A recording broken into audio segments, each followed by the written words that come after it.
और अब बात महाराष्ट्र की, जहां पर आजकल हिंदी बनाम मराठी की पॉलिटिक्स चल रही है। सरकार ने तीसरी भाषा के तौर पर हिंदी को पढ़ाने का फैसला क्या किया, इसके बाद महाराष्ट्र में तो भूचाल ही आ गया है। सरकार हिंदी के नाम पर दो फाड़ नजर आ रही है, क्योंकि अजीत पवार ने मराठी को लेकर मोर्चा खोल दिया है, तो वहीं दूसरी ओर राज और उद्धव ठाकरे मराठी अस्मिता के नाम पर एक मंच पर आने को तैयार हो गए हैं।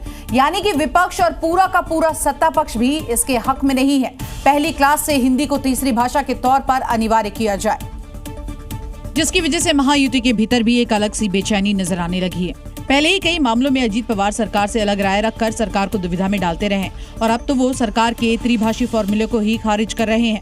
डिप्टी सीएम होने के नाते ऐसा संभव ही नहीं है कि जब 17 जून को हिंदी को लेकर आदेश जारी हुआ था, हम स्कूलों में क्लास 1 से हिंदी भाषा का समर्थन नहीं करते। हिंदी भाषा 5वीं क्लास से शुरू की जानी चाहिए। हमारा मत है कि हिंदी को थोपा नहीं जाना चाहिए।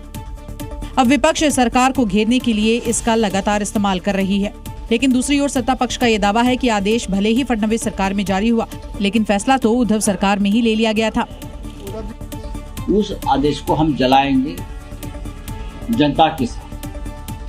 पूरे महाराष्ट्र में शिवसेना का आंदोलन चलेगा। मुख्य कार्यक्रम मुंबई में है। उद्धव ठाकरे 2022 में महाराष्ट्र के मुख्यमंत्री थे, तो फरवरी महीने में उन्होंने स्वयं फैसला लिया, एक कमेटी का गठन किया और गठन करके बच्चों पर हिंदी लादने का, जबरन लादने का फैसला किया। अब बच्चों का अधिकार होना चाहिए कौन सी भाषा स्वीकार करें।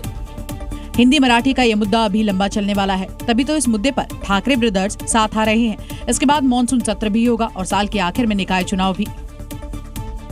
और मुंबई में अब योगी मॉडल की गूंज सुनाई देने लगी है। देवा भाव के अफसरों ने लाउड स्पीकर पर वो स्ट्राइक की है कि एक ही दिन में, आपको बता दें, यहाँ पर रिकॉर्ड कायम हो गया है। बॉम्बे हाईकोर्ट के आदेश के बाद प्रशासन ने सख्त लेकिन संतुलित रुख अपनाया है और सभी समुदायों के नेताओं से परामर्श के बाद ये फैसला लागू किया गया है। ये वही मॉडल है जो कि उत्तर प्रदेश में सीएम योगी ने लागू किया और अब मुंबई में भी वही संदेश दिया गया है। मुंबई में धार्मिक स्थलों से लाउड स्पीकर उतरने लगे हैं और 1500 से ज्यादा लाउड स्पीकर अब हटा दिए गए हैं। कार्रवाई बॉम्बे हाईकोर्ट के दिशा निर्देशों के तहत हुई है। ये कार्रवाई किसी एक समुदाय तक सीमित नहीं रही। हर धार्मिक स्थल पर नियम एक जैसा लागू किया गया। आस्था को अधिकार मिला, लेकिन शोर नहीं। यूपी में योगी सरकार पहले ही इस मॉडल को लागू कर चुके हैं। वहां लाउड स्पीकर हटाए गए थे, बिना बवाल, बिना तनाव। अब मुंबई में भी वही रास्ता अपनाया है। नियम सबके लिए बराबर का संदेश साफ है। ये जो पॉलिटिकल स्टंट था, एक राजनीतिक प्रेरित था। किसी तरीके से लोगों ने इसको ये दिखा दिया कि मस्जिदों से भोंगे उतारे गए, लेकिन भोंगे और भी जगह से उतारे गए, मंदिरों से भी उतारे गए, गुरुद्वारे से भी उतारे गए।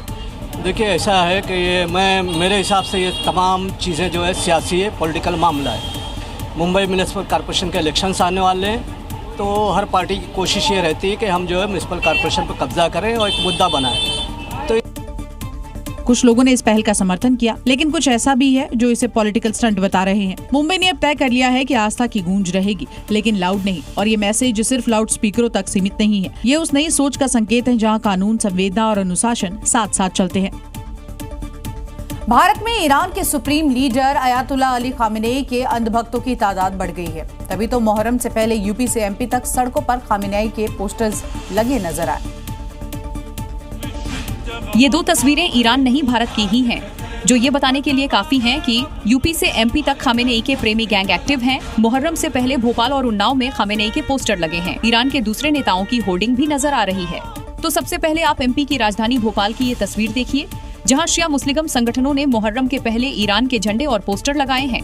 रेलवे स्टेशन के प्लेटफॉर्म नंबर 6 के पास स्थित ईरानी डेरे को ईरान के झंडे और खामेनेई के पोस्टर से भर दिया गया है, जिस पर हिंदू संगठनों ने कड़ा विरोध जताया और झंडा लगाने वालों पर देशद्रोह का मुकदमा दर्ज करने की मांग की।